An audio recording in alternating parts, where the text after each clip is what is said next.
Hello, my name is Omar. I'm from East Turkistan, now living in Netherlands. As we're speaking now, very horrific things going on in East Turkistan. As known from Virus International Press, there are more than 1 million people has been held in so-called re-education camps. Actually, it's Nazi-style concentration camps.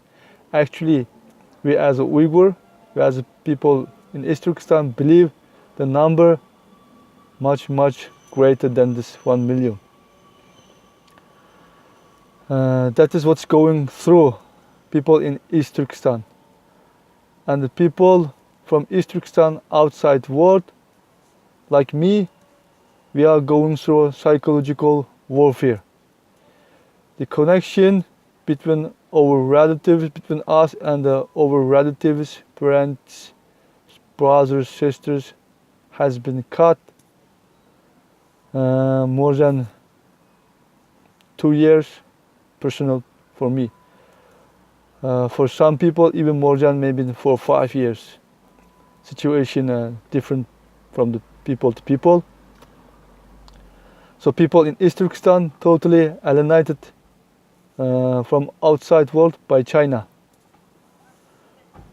So my connection also has been cut for more than 2 years. We are living like a psychological prison in outside world. Situation is getting day and day worse. So I urge international community stand for people in East Turkestan, as well as to give pressure Chinese government to close concentration camps and free our relatives, brothers, sisters, and also stop this genocide policy. Thanks.